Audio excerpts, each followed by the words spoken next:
Hello, everyone, and welcome to yet another edition of Johnny's Ambassadors Expert Webinar Series for Parents with Bill Lynch. And yes, Bill is here. Do not worry.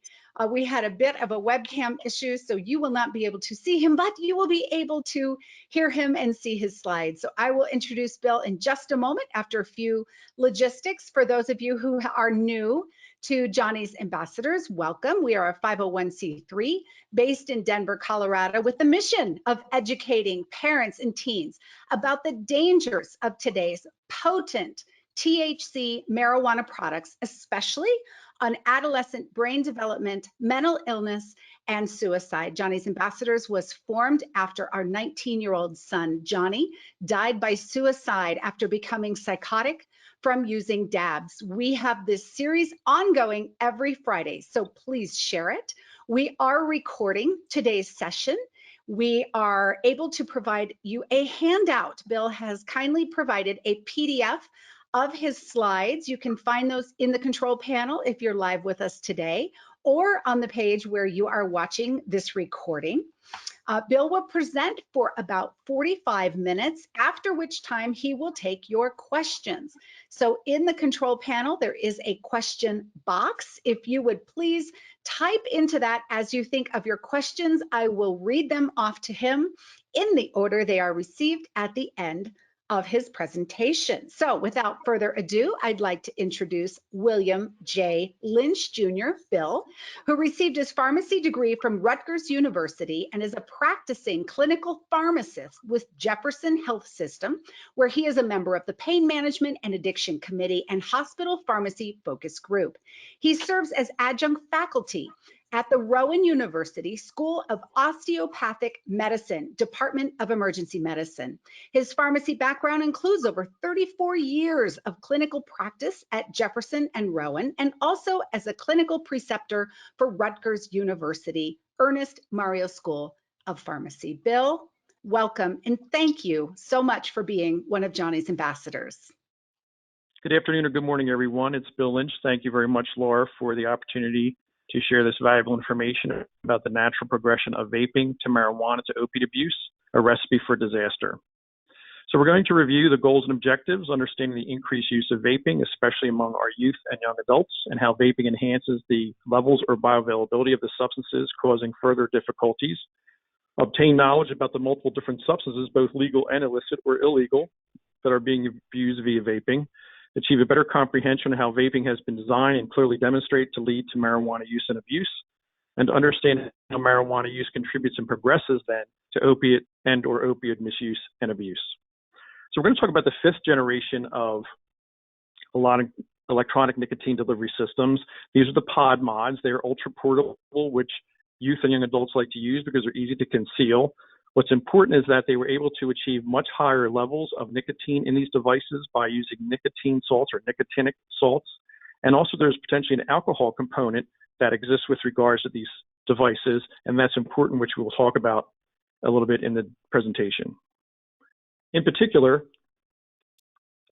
was JUUL designed to be used for cannabis? So this here shows you different flavors that actually exist: fruit medley, cucumber, and those type of things. And the JUUL device has those pod mods there with the different colors. And then the body that's actually there for charging it, and the mouthpiece that goes into the body where the e-cigarette mostly has its battery to actually provide a power source to heat up and then be able to inhale these substances. And in particular, you can see that this device, PAX Era, is very similar in design to actually JUUL. It's an effortless pen and pod system for this oil. It costs about the price of a pizza, less than $15 for the device. And these pods come in about 250 different strains and 50 extract partners where you can actually get the desired effect, a strain type, a brand, and in particular, the terpene level may be very high or decreased to almost non-existent. And that's important because terpene is what actually gives the distinct smell to marijuana. So if terpene is removed, that smell of marijuana is tremendously decreased, if not present at all. And that actually helps with regards to concealment. And the pod range for price here is about $30 to $90 in getting a pod that actually would contain some type of cannabis oil for PAX Era. Students and or youth can also go out to the internet and look at hacking the JUUL. This is actually showing a device where you can actually take those pods for the device and modify them to include DIY, which is do-it-yourself choices. They're creating all kinds of concoctions and combinations to put in there, and also cannabis oil. It shows individuals how to do this in about 90 seconds. And there are other YouTube videos that show whacking the device, which actually enhances the amount of substances delivered, and also no bubbles, where we will actually take and whack a syringe in the hospital to remove bubbles in a syringe. They're instructed to whack the device so that the actual pod will actually have increased surface area so that you actually get a higher hit from more delivery of that substance that's contained in the pod by actually eliminating the bubbles. And also by blocking the coil at the end, which is at the gold portion there, so you decrease airflow through the device, and that also increases the amount of substance to be delivered and also would increase the high that the individual would receive. These are actually vaping devices for marijuana coils, showing you PAX Era on the left and other ones in the middle there, up to including on the far right, an actual inhaler that actually is used with regards to individuals using this like they would an inhaler with albuterol. And for asthma, this would actually deliver a hit of cannabis that they can actually get through a inhaler type delivery system.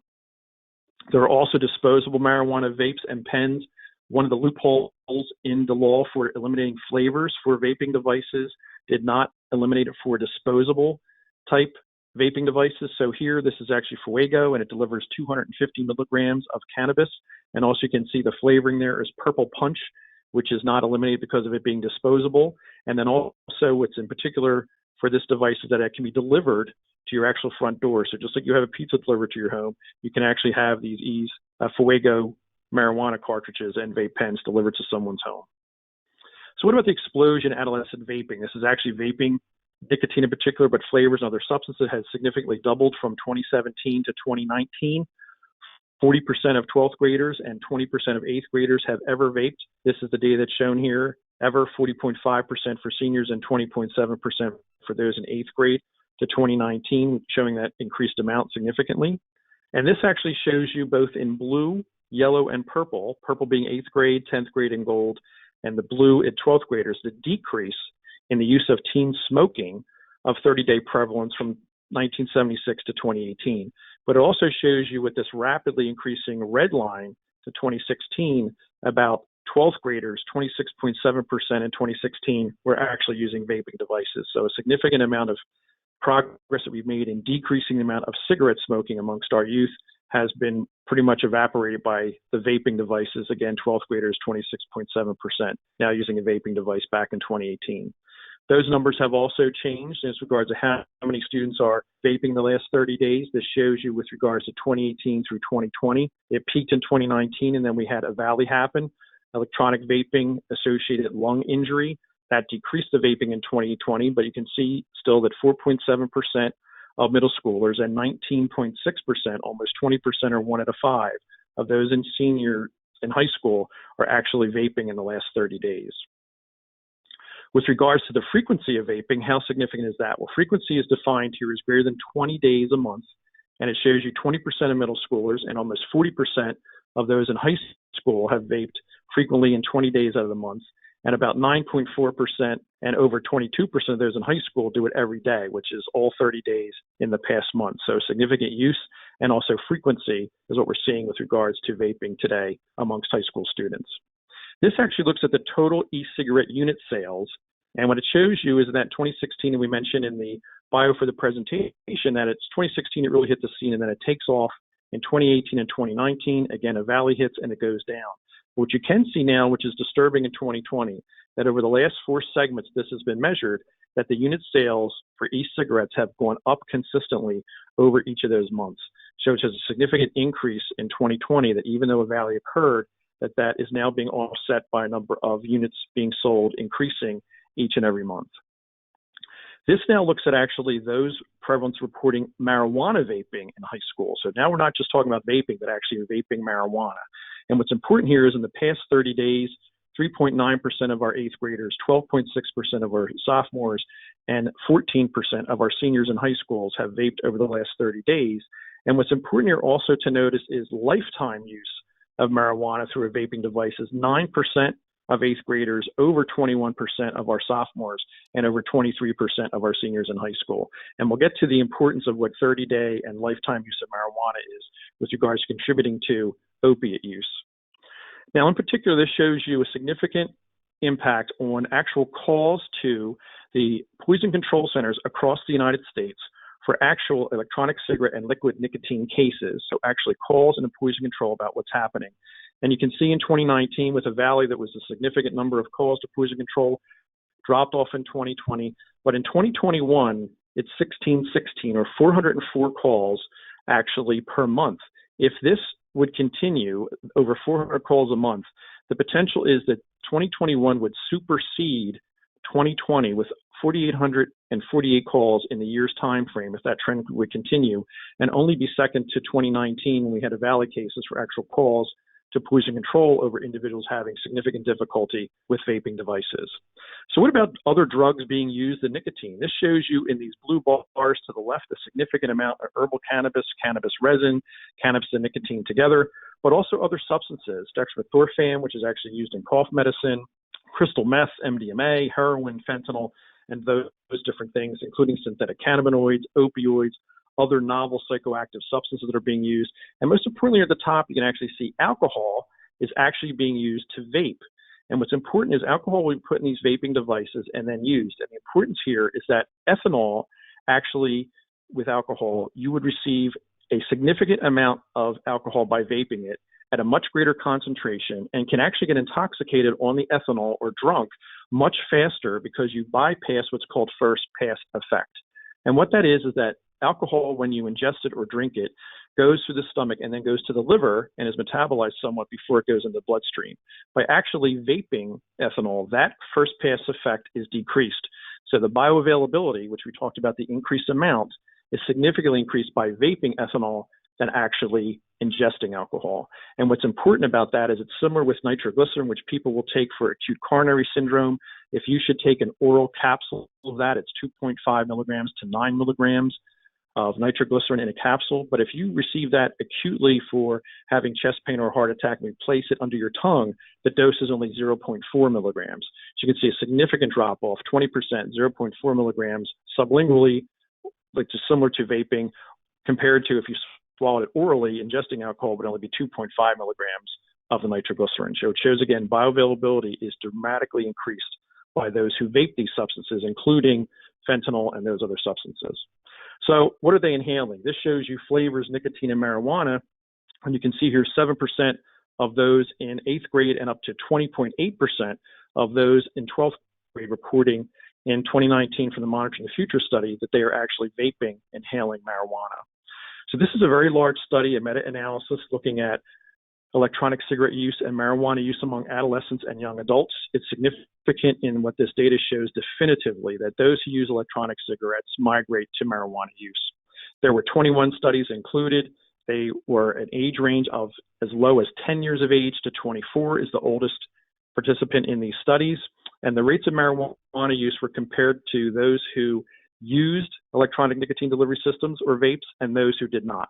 And the adjusted odds ratio is shown for this, and it involved over 113,000 total patients in these studies, which is significant for the number.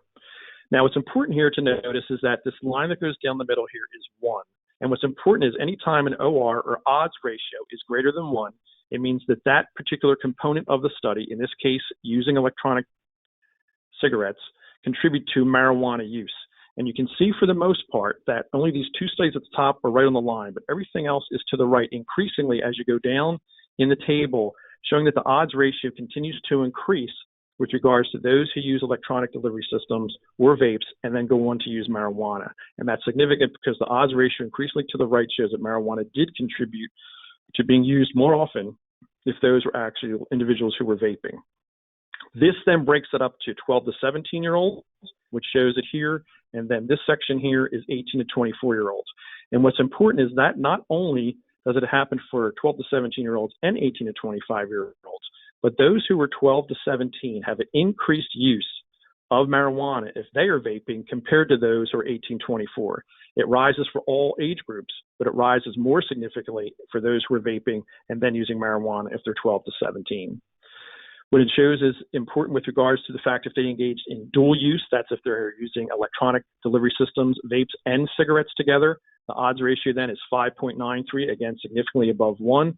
But even just single use is an odds ratio, adjusted odds ratio there of 3.1. And adjusted being that only the factor of using electronic delivery system and then going on to marijuana is being considered, and that odds ratio is still above 1.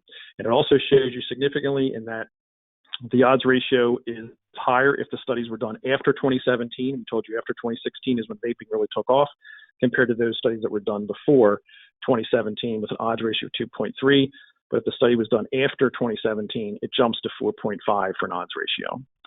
Now, what about smoking and vaping comparing in healthy adults with regards to the impact? And this is actually a study that was done in the Behavioral Pharmacology Unit at Johns Hopkins University in Baltimore, and it was significant with regards to the results that they showed here. In particular, every time you see these graphs now, on the left is smoking marijuana and on the right is vaping marijuana. And notice the light blue line is no marijuana received whatsoever. That was to give patients their baseline. And then in gold is 10 milligrams of THC. And in the dark blue or black line is actually 25 milligrams. And notice on the left that those numbers that increase with visual analog scores changing is high for those who smoke, but it's significantly greater on the right for those who vape, to show that the absorption is greater and the impact is greater with those who vape. They also looked at how did this change in cognitive function, looking at different types of things, divided attention tasks. And notice at the bottom, it's actually called paced serial addition, those who smoke and those who vape. And notice the 25 milligram line and the gold line are much lower with those who vaped marijuana for paced serial addition than those who actually smoked it. And paced serial addition is very simply 5 plus 5 is 10 plus 2 is 12 plus 3 is 15 plus 5 is 20 plus 5 is 25. And you may do that faster than I just said it now or slower, but that's your pace. But notice what's significant is that in a half an hour to 2 hours, there are significantly in the vaping side about 15 to 20 mistakes made when they do that paced serial addition, and that continues all the way for 8 hours, whether you vape it or smoke it. But if you vape it, that significant deficit is much greater than if you just smoke marijuana. The concern is that the study only involved 25 milligrams, the high end of THC, or 13.4% THC, and as we know with distillates and those other types of things and dabs, that it's up to almost 99%. So this amount of THC that was studied with those significant deficits is a very small amount at only 13.4%. Even though it shows a great impact, it's actually significantly less than what's currently available out there with the dabs and the distillates. So this actually shows, again, with regards to this, just baseline heart rate change. So again, a baseline in blue, and then in the same study, 25 milligrams or 10 milligrams, the increase in heart rate does occur with those who smoke, but notice dramatically increased with those who vape. And what's most important here is whether they use 10 milligrams in gold or 25 milligrams in this black line of vaping marijuana, that their heart rate never returns to baseline. Even 8 hours later, even with the error bars, which are these light blue lines coming up, they never touch the black and gold line, showing that someone's heart rate is increased and sustained for over 8 hours if they vape marijuana compared to smoking it. So essentially, this study shows you the level of THC in marijuana vapes can be far higher, and that vaped marijuana tends to be much more potent than smoked marijuana, as that study from Johns Hopkins clearly indicated. So what about heroin vapes? This is actually a situation that occurred in the United States. It was actually TKO was the name of the vapes, and it shows you an intelligence dissemination report from the Jersey State Police that we received, being a fusion center partner and also health prevention sharing partner with the Jersey State Police, that this heroin-laced vape pens did exist. It was a situation that occurred at the end of 2019 in October and then was reported in November, where in Morgantown, West Virginia, they had 2 students who overdosed on getting these vapes, not anticipating them to have heroin in them, but they did. And you can see that the total component here was flubromazolam, a benzodiazepine, heroin, and then magnesium chloride and sodium nitrate were all contained in these TKO vapes. And then unfortunately, these students did survive, but did have opiate overdoses from heroin being delivered in a vaping system that was named TKO. So marijuana has many negative effects. They're listed here, but we're going to focus on the one in bold here at the bottom, that marijuana use disorder or addiction and other substance use and addiction can develop from marijuana use. So in particular, does this lead to opiate abuse? And what's important is this is a study that was done out of the United Kingdom. They did 5,300 adolescents, and they were tracked from the age of 13 to 18, being asked multiple times prospectively about their engagement in other substance abuse, and they were followed until the age of 21, and only till the age of 21, which is important. What they found when asking these 13 to 18-year-olds, that 80% were cannabis non-users as teens, 17% engaged in occasional use, and 3% were regular users. 3% being defined as least once weekly, which is defined by the American Academy of Pediatrics with regards to cannabis use disorder as severe, and 17% were less than once weekly with regards to those who used in the United Kingdom. What it found was significant. In gold here, you can see that those who were non-cannabis users, only 14% went on to use illicit drugs, 83% of the occasional users, and 94% of the regular users went on to use illicit drugs by the age of 21. And what's important is in their conclusion of the study that 1/5, 20% or 1 out of 5 of the adolescents in their sample followed a pattern of occasional or regular cannabis use, that those young people then progressed to harmful substance use behaviors in early adulthood at the age of 21, a significant increase in illicit drug use, and also only 3 years after 18 when they stopped questioning them what happened to them by the age of 21. This actually looks at an animal model. It's in adult rats, but it shows you that rats are running around a maze and those that are not exposed to THC at all versus those that are running around and now in a maze where they're actually inhaling THC, and that they had a higher heroin seeking during mild stress and extinction. Some of the animals dying because of their exposure to THC would then go over and hit the lever to have heroin delivered to them at a much faster rate and more significantly if they actually had engaged in inhaling THC in that section of the study versus those rats that did not inhale THC. And what it showed was that they exhibited a change in the limbic enkephalin system in the adult rats. And the enkephalin system is enkephalins are natural occurring opioids that exist in our brains that we have as humans as well to fight off pain and those kind of things, enkephalins and endorphins. And they showed a change in the rat model that these increased based on those who actually, the rats who actually inhaled THC. Now, what about moving on to humans now? So this was actually looking at aborted fetus brains from women who use marijuana compared to those women who did not use marijuana. And what they found significantly was in these fetal brains that impaired opioid-related genes were actually occurring in these fetal brains that actually were from mothers who've been exposed to marijuana use, and that this is concerned for long-term cognitive and emotional behavior changes in patients in the future if they're exposed to this. And what's key here is that the cannabis use is actually causing opioid-related changes in the human brain. Now, what about actual patients? This is actually a study that was done, and it shows you that cannabis use increased rather than decreased the risk of developing non-medical prescription opioid use and opiate use disorder in the bottom right. And this is actually those who use marijuana then progressing to become either using opioids or becoming addicted to them just because they involve marijuana use. And these are the results of that study. In the last 12 months, if individuals had not used marijuana at all, only 0.5% of them progressed on to prescription opioid use disorder. If they use marijuana at least once a year to less than once a month, that number is 2.86%. But if they use marijuana once a month or more than 2 times a week, it's 4.3%, which is defined as frequent use, and very frequent use 3 times a week or daily is 4.43%. But the key here is that if individuals use marijuana once a month to daily, that it's over 4% of them will become addicted to opiate use. And this data is from 2001 and 2002, and then looking at it again in 2004 and 2005 when the marijuana concentration was significantly less than it is now. But these numbers show you that for every 100 individuals who use marijuana once a month to daily, that 4 of them will become addicted to opiates, a significant definitive look at showing how marijuana does increase the use of prescription opiate use disorder and those becoming addicted to opiates or opioids. Now, what about more recently, 2017? This is actually marijuana's linked to opioid misuse. It shows you here again in 12 to 17-year-olds, 1.6% if they have no past year marijuana use go on to misuse opioids. However, that jumps to, if it's daily use, to almost 32% of those 12 to 17 will engage in opioid misuse if they're using marijuana on a very frequent basis.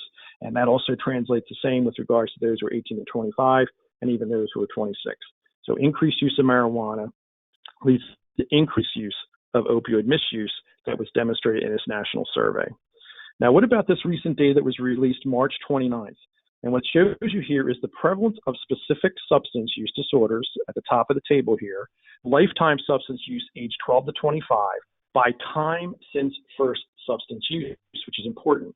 Not only do you abuse these substances, but how long do you engage in that?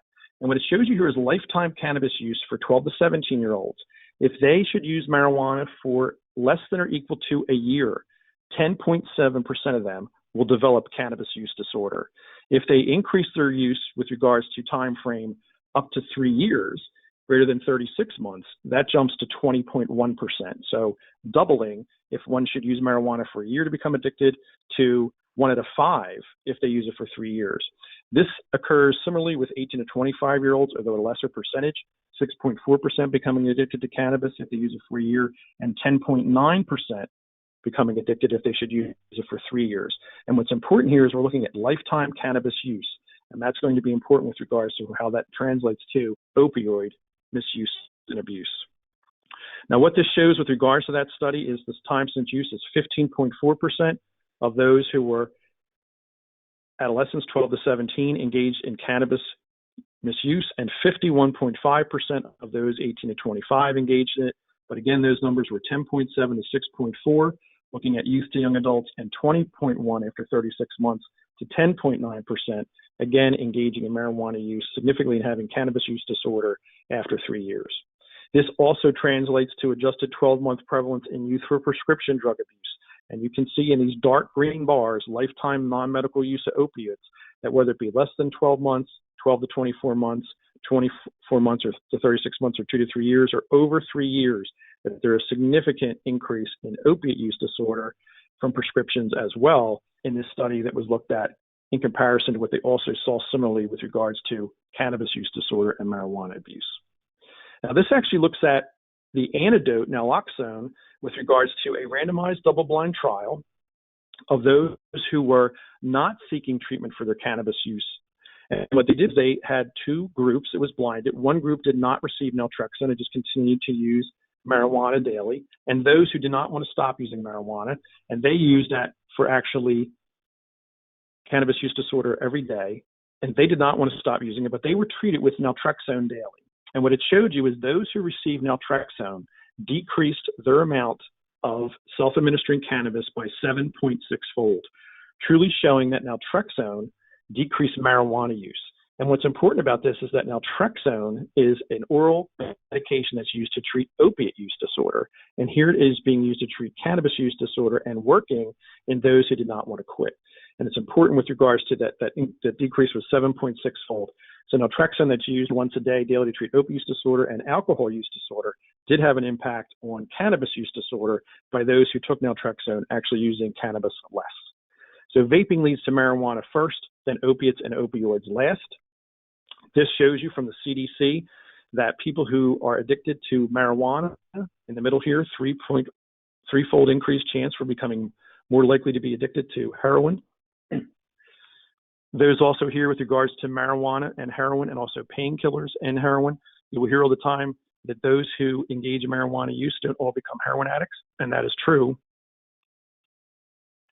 What this shows you, though, is 92% in the far left red bar who engage in heroin use have some history of marijuana use in their past, and even those who are abusing painkillers, 57% of them have some history of marijuana use in their past as well. This is data out of Colorado, when it shows you in 2012 when they actually fully commercialized or recreationalized marijuana. There's this blue line here is heroin treatment admissions rising significantly in the state of Colorado for those checking into treatment for heroin use disorder. And also in particular, this gray line is a significant increase in and methamphetamine. So with regards to making recreational marijuana more readily available in the state of Colorado, that translated to in 2012 to 2017 significant increases in both heroin and methamphetamine treatment admissions. And it shows you here significantly that with regards to heroin, it went from 2,700 to 3,200, 4,500, 5,600, 6,300, and 7,400, almost 1,000 new cases of those checking in for opiate use disorder with regards to heroin in the state of Colorado when recreational marijuana was approved. It also did not translate to a decreased number of opioid deaths. This shows commercial recreational marijuana here in 2009, and then when it's actually fully legalized from 2012, you can see that the opiate deaths that occurred in Colorado went up. They did not go down with regards to recreational marijuana being available. Now, this is a very interesting paper and study because it contradicts a study that was done earlier in 2010. And this was actually looking at association between medical cannabis laws and opioid overdose mortality was reversed over time. And what it shows you here more definitively by increasing the size here is that the study that was done from 1999 to 2010 and published by Bachhuber, that they showed that if you had medical cannabis laws, opioid overdose mortality went down. But this study was repeated looking through data until 2017. And what was important here is that it showed that opioid overdose mortality reversed direction. So the original decrease in the paper that was until 2010 that went down 21%, now when they relooked at it using the exact same methodology, that it increased 23% with regards to opioid overdose mortality when medical cannabis was available in those states. And what's important is that this is not a 23% increase. This is actually a 44% shift. Not only was the 21% decrease eliminated, but a 23% increase was seen to show that a 44% change in those who actually now had access to medical cannabis laws increased opioid dose mortality by 44%. So it's important also to look at with regards to our youth.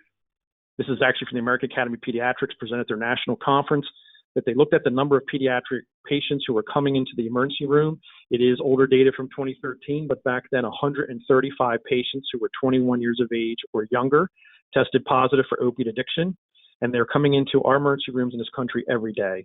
So 135 pediatric patients, again, patients less than 21 years of age, are testing positive for opiates and opiate use disorder, and 92% of them did not have a chronic comorbid condition. What does that mean? This is important. There are a number of patients who, yes, they are the soccer player who blew out their ACL playing soccer and went on pain medication and got addicted, the field hockey player who blew out her Achilles in the back of her heel and came in and got addicted to pills.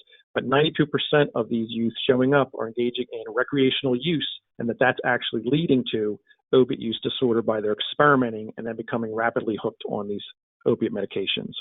Now, this is data actually polysubstance abuse amongst juniors in high school from Delaware and the University of Delaware, and this is very important because it shows you here alcohol, 45% of the juniors in high school in Delaware report using alcohol and 34% report using marijuana. But what's key here is these concentric circles, alcohol in yellow, marijuana in green. And notice all of these other substance abuses that are led to, other drugs, vaping, cigarette use, that only this small group here in purple and this small section in orange and this very small section in blue, these are the only portions of students who went on to use any other substance besides marijuana and alcohol that did not have an alcohol, marijuana, or both component prior to them progressing to other drugs. This is a significant graph showing that alcohol and marijuana use significantly increase students going on to other substances, and a very small amount do not use marijuana, alcohol, or both of those first before progressing to other substances. And this leads to the important statement here from the data that was released in August of 2020. This is percentage of co-occurring substance use behaviors among high school students who reported 30-day prescription opioid misuse. And what it shows you is that the leading factor to determine that amongst our high school students, the first major contributor was lifetime marijuana use. And that's why we focused on that significantly in this presentation. Over 60% of those who are actually engaging in 30-day prescription opioid misuse, over 60% report lifetime marijuana use. That is first, and then second is previous 30-day alcohol use, and we key focused on this presentation as well, previous 30-day marijuana use, because that factor is third with regards to leading to our youth in high school engaging in 30-day prescription opioid misuse, definitively showing that the top three factors, first and third, involve marijuana, lifetime and 30-day past use, contributing to moving on to 30-day prescription opioid misuse. A definite statement that marijuana contributes to those individuals moving on to opioid misuse, abuse, and addiction. Does it really happen? Well, we're involved with an organization here on their board, Attack Addiction. This is actually Tyler Armstrong Keister, who with his dog Teddy there. Tyler engaged in marijuana use in 8th grade between his 8th and 9th grade summer, and that led to him engaging in opiate abuse. And then, unfortunately, at the age of 24, 2 days before Christmas, Tyler died of a opiate overdose with heroin. And it's important that he began with marijuana, and that led to his opiate use, and then led to heroin use. And his parents, both Jeannie and Don Keister, good friends of mine, gave me permission to use Tyler's picture here because we tell this story in the East Coast all the time about Tyler's unfortunate early death due to the fact he engaged in marijuana use first, That led to opiate abuse and then a heroin overdose at the age of 24, once again, 2 days before Christmas. So this is my contact information. I'm going to stop presenting here and turn it over and thank Laura once again for the opportunity to share this with you. We apologize for some of the early technical difficulties, but we'll turn it over to you now, Laura, to engage in taking questions from anyone who would like to participate. Thank you. Excellent. Excellent. Wow. I'm going to have to go back and watch that a few times. That was very data intensive, and appreciate so much all of these great statistics. We do have several questions from our audience members, so I would love to read those to you, Bill. Let's see. Do you know anything about the generation of THC from cannabidiol from the heat of the vaping process? Yes, and actually it's very interesting that someone's asking that question. They may have read the recent article that I just did as well. So what's interesting about the vaping devices is that they can actually get to 1,000 to 1,400 degrees centigrade with regards to heat. Wow. 212 degrees Fahrenheit is what it causes water to boil, which is 100 degrees centigrade. These heat up to over 1,000 degrees centigrade. And when that happens, there is a recent paper now that shows that cannabidiol, CBD, when heated to that level of a temperature, converts to THC. And that's a major concern because those individuals who are using CBD for other medical conditions, they think, and now they decide it's a delivery system, they're going to vape that to get, quote unquote, a higher concentration of CBD. They may be actually, unbeknownst to them, getting accidentally exposed to THC because the heat in those vaping devices being so high has the potential to convert CBD to THC. And that's actually pretty disturbing. Well, it is scary. And in fact, Johnny thought that CBD was a protective factor. He had correctly read that the CBD had been cultivated out of most marijuana plants. The THC levels continue to rise, of course, in THC products, especially the wax and dabs that he was using that virtually had no CBD. But he did read that CBD was a protective factor. And in the last 5 weeks before his passing, he completely went off marijuana. He finally realized the connection that it was having to his mental illness, to his psychosis. And he used pure CBD distillate in the hope of having that help him kick his THC habit. And what was interesting is that when we went into his apartment after his death, on the counter was just a pure CBD distillate that said 0% THC, 80% CBD. And of course, we haven't had that tested at the lab. We're thinking about doing that. However, his toxicology report reported no THC. But we now kind of have our suspicions about that. There's a pretty high level on the tox report for THC levels, which may indicate there was perhaps some THC in his system that wasn't reported. And we're wondering maybe if that was the cause of an acute attack the night that he chose to take his life. He had just gotten his oil changed earlier that day. You know, there was no indication, but there was some sudden psychotic episode that occurred. And so that's just something that we're really wondering about. You know, especially since it wasn't in a vaping, it was in a dab pen that he was using for. And I'm not sure that it's the same as a vaping device because it doesn't have the coil. It doesn't get up to that high. You know, you do use a blowtorch to heat the tip of the metal. So I'm not sure that it got up to that kind of temperature. Does it have to be in a vaping device, Bill, for that to occur? No, and actually, there's a whole another presentation that we actually can talk about. There's actually one I have on CBD, more harmless than you think. And there's actually a lot of significant things that people aren't aware of. And even the manufacturer of Epidiolex, which is the cannabidiol used for those with pediatric seizures, they put in there definitively that you have the potential to test positive for THC or drug test if you use their manufactured pharmaceutical grade cannabidiol. So it is possible, but I do know that because the temperature gets so high, and I'm sure the blowtorch is very significantly high as well, that heat has the potential for a chemical reaction to occur and turn CBD into THC, and that's the significant fascinating. concern. Well, we may have to have you back to do a presentation. I think you meant that CBD is more harmful, correct, than you think. People tend to think it's Yes. harmless. Okay, and yes, and from a lot of you're different saying, perspectives. Yes, from a lot of different perspectives. So one would be its impact on the liver. So there's definitely liver function tests that rise. No one's asked what your baseline ALT and AST is when coming for CBD. And then the other one that's significant is that CBD, and this is from a pharmacist's perspective, there are significant documented interactions that occur with CBD and other medications that a number of people take, and in particular, our senior citizens and elderly patients who are engaging in polypharmacy for their health, and now they engage in CBD use, don't even report it, and they have significant number of problems that actually occur with regards to their CBD drug interactions with their medication. Supposedly unsuspecting, which means that perhaps there is yet a gap also in the perception of perceived versus actual harm in CBD, not just THC. That would be important for us to know. We'll have you back on.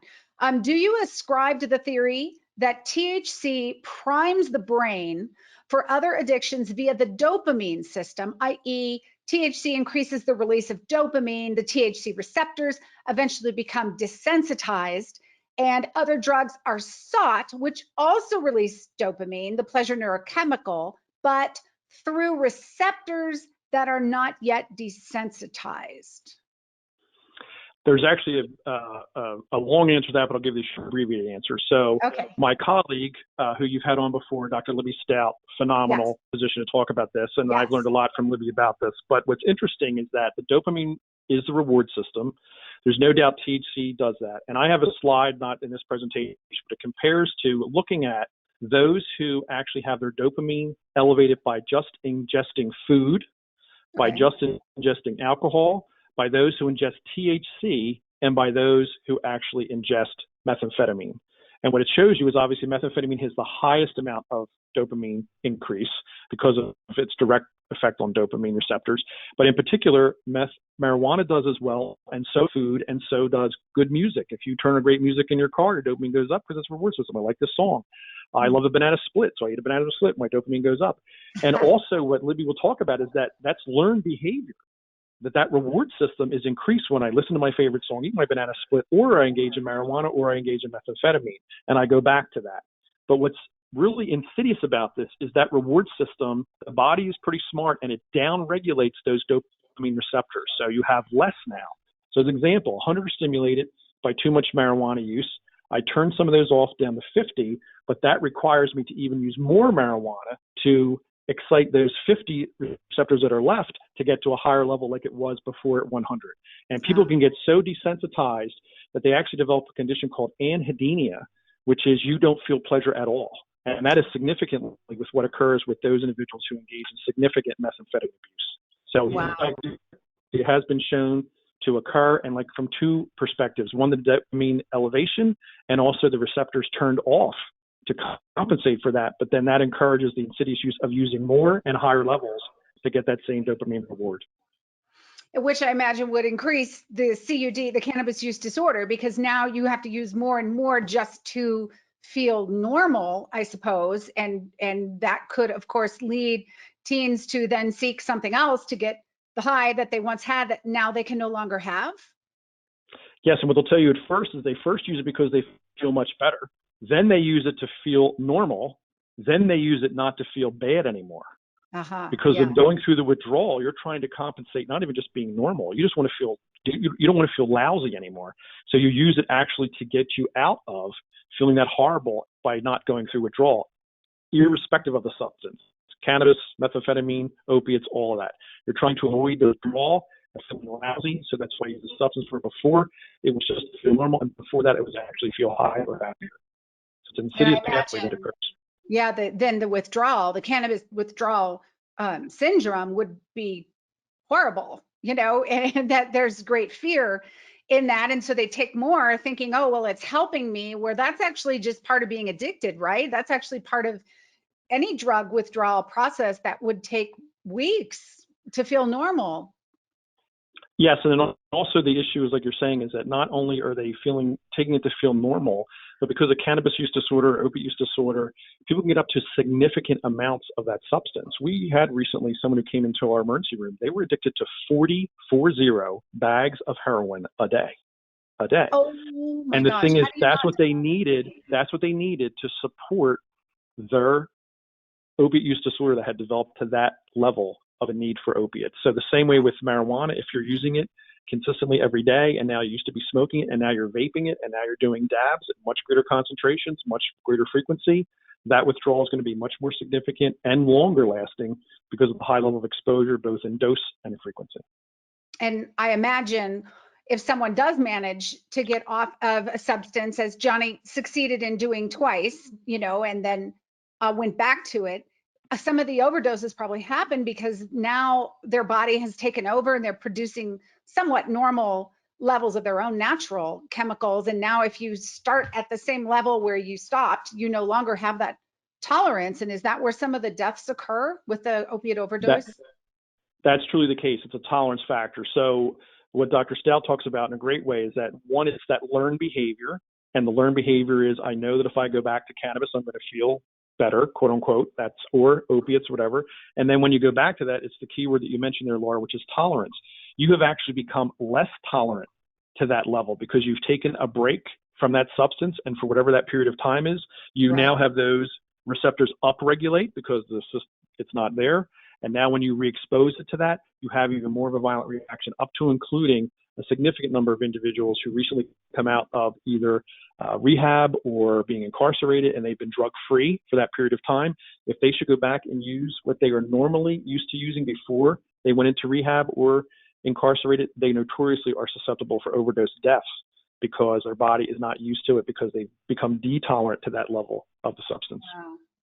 And we do have a wonderful presentation that Bill has mentioned by Dr. Libby Stout. She was one of the first to give a presentation. And if they go to our webinars, a previous webinar section, Bill, they can watch several presentations from Dr. Stout as well.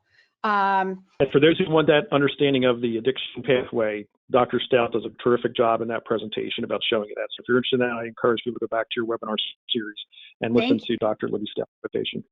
Excellent, thank you. A question about the absorption rate that you mentioned that's higher with vape versus smoking. How does that compare then to dabbing and edibles? Do you have any information on that? Sure. So the issue is that it depends upon the substance and also the route of administration. So the route of administration would be, as an example, that's the bioavailability word. That was one of our first goals, talking about bioavailability. So bioavailability 100% is injecting the drug. So if you take heroin and you inject it, you get 100% bioavailability of the dose because you've injected it right into your blood. So you have 100% of the drug. If you should swallow an oxycodone tablet, you're not going to get the full 80 milligrams if it's an OxyContin 80 because of, one, you've ingested it, two, the impact the stomach has on digesting it, dissolving it, third, the hepatic pathway first pass effect because opiates go there as well. It's what's called the cytochrome P450 system. It actually metabolizes all kinds of substances, including opiates. And then the other one is that would be greatly decreased. So that was the example I used with nitroglycerin, 2.5 to 9 milligrams of nitroglycerin for chest pain that we give you, that you would swallow orally. That's the dose. We can actually give you nitroglycerin IV, which would be 100% bioavailable. But if we were going to put just a small tablet under your tongue, which is sublingual absorption, bypassing first pass again, that dose of nitroglycerin is only 0.4 milligrams. So you can see a much lower dose given sublingually, like vaping, through the mucous membranes in your mouth and your oral pharynx, similar to if someone was actually vaping marijuana. Now, if you ingest marijuana, here's the difference with that. The concern there is when you eat marijuana or you ingest it, you don't get the euphoric effect right away. So now the problem is I've eaten one marijuana cookie and nothing happened. So what do? I engage another marijuana cookie and a third marijuana cookie. And I jokingly say it's like the Frito-Lay chip commercial, bet you can't just have one. Oh, no. And the problem is, but then when that happens and you have metabolized it and you have absorbed it, all of that kicks in that time frame, maybe hours later, where now the dose of marijuana that was from the first cookie, having eaten 3 more, is significantly higher. And now, even though ingesting it and absorbing it is slower and less bioavailable, it's because of the dose you took that it actually becomes much greater because of the fact you've consumed multiple edibles with marijuana in it. So that's the difference between bioavailability and also the impact of dosing that it has based on the number you take or the amount of THC that's in there. Got it. Oh, wow. Okay, that makes sense. All right, one last question on the naltrexone that you mentioned that decreased marijuana use in some subjects. That's the same as to treat an opioid disorder. Is that substance addictive? Someone wants to know. No, naltrexone is actually a direct opioid antagonist. So what that means is just like naloxone, which is given by injection or intranasal inhalation, naltrexone is an oral form of an opioid 100% antagonist blocker. So it actually blocks any opioids from getting onto those receptors by taking 50 milligrams once a day. Naltrexone orally, or if you take naloxone, when someone has an overdose, you knock those off the receptors. This is the same way. Ironically, naltrexone is also used for alcohol use disorder. And I actually participated in those clinical trials. I actually ran a clinical trial across the country with 3,000 participants for alcohol use disorder. And what was interesting is that there are people that would abuse alcohol. They have alcohol use disorder. They would go into a bar and they would start drinking. But because the naltrexone blocked that euphoric effect, they would stop. So yes, they had relapsed, but not to a level where they became extremely intoxicated because the naltrexone did work in blocking them progressing to a higher level of relapse, up to including becoming intoxicated. So it's very fascinating how that substance works. And interestingly enough, what it just shows is that, and again, going back to Dr. Stout's presentation, this multifactorial connection between cannabinoid receptors and opioid receptors and dopamine receptors and acetylcholine receptors and GABA receptors, all contributing to individuals becoming addicted to substances. And naltrexone just happens to block an opioid pathway, which seems not only to work for opiates, but again, demonstrated clearly in clinical trials and approved for alcohol use disorder, and may actually be beneficial in those with cannabis use disorder. And so it wouldn't be harmful to at least try it for the parent who's asking, whose child perhaps needs some help with cannabis use So disorder.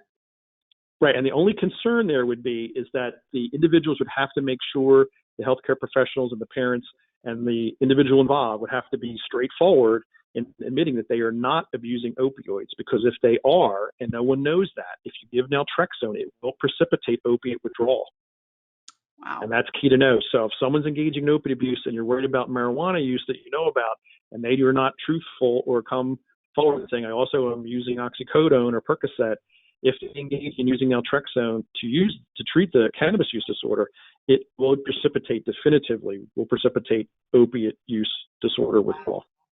And there often is a lot of lying and disguising, and so that is very likely that could be the case. Okay, that's a good conditional statement. One additional and the reason question. I say that, and before you go into that, the reason I say that is because what's good is that in the drug screen, they should definitely look for, and if for some reason oxycodone showed up or opiates showed up or those kind of things, that would prevent you from using naltrexone to do this, because you would precipitate withdrawal.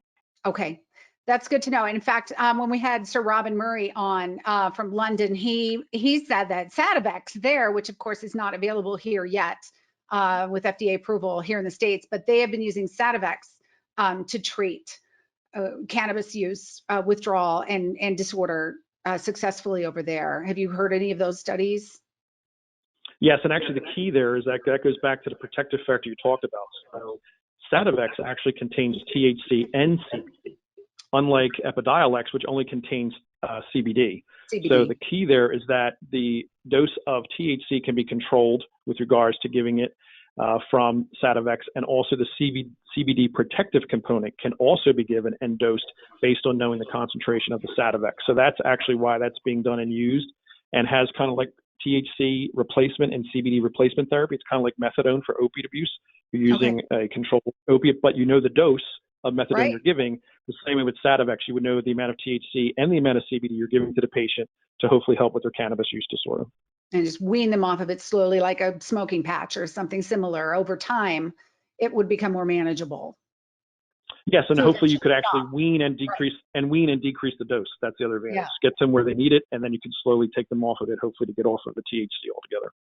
Okay, and then one other question did come in about the Epidiolex that you mentioned and those components. Is there any safe level of THC to give an adolescent ever? I don't think there's necessary a THC definitive dose to give anyone, because we talked about all this about priming the pump and then them potentially going to other substances. What I would end with is that, hopefully some helpful points to the parents that are on the call is, with a lot of times in my presentations, I'll give a thing that's called, what is your code? And what I mean by that is, what code word have you set up with your children if they should ever get themselves in a situation that they find to be awkward, difficult, or alarming? So they go to someone's house, they go to a party, there's someone who doesn't engage in these substances, and the alcohol breaks out, and the cannabis breaks out, and the opiate pills break out. What do? Well, if they text you and they grab their phone, they say, come get me, there's drugs here, or they say it over the phone and someone overhears them, that child's going to hear about that from now to the day they graduate high school or middle school or whatever. If they text you gloves or goggles, which my two kids did. My daughter was a YMCA national swimmer. My son, a goalkeeper for soccer, always has his gloves. You always have your goggles for practice. I knew what that word meant. And then you call them, and it's not an inquisition. It's truly, where are you? What's the address? I'm coming to get you. And you get your child out of that situation. So set up your code word. It works to get them out of these situations, anything. And the bottom line to that story is, my daughter at 26 texts me at 2 o'clock in the morning and says, if I take the train back now, will you come pick me up? And I said, are you using that code word? Why have you used that code word? Yes, Dad, I am. I picked her up at 26 years of age. It still works. So set up your code word with your children. It's a great plan. It works like a charm. And you just have to set up it again. When you see them, it cannot be the vanishing position. Don't worry about why. Worry about getting them out of the situation. Excellent. I love that. That's great advice. And that will give kids an out so that they can save face and at the same time be safe. The rest of the comments, Bill, are all great job. Oh, that's from Dr. Stout. She's on. She says, great job, Bill. Excellent presentation. Thank you so much for this valuable information. This has been incredibly valuable. So just a lot of thanks, and I will add mine. Appreciate so much, Bill, your gift of your time, your talent, your knowledge, your expertise to Johnny's Ambassadors. Thank you so much. Laura, thank you as well. Appreciate the opportunity, and thank you for working through all the glitches. I'm glad we got it all done and recorded, and everyone got to see the benefit of the information. So thanks again for the opportunity. We got all of the knowledge that we need, that you intended. Thank you so much, Bill. All right, everyone. Thank you, everyone. Have a great weekend. Have a great weekend, everyone.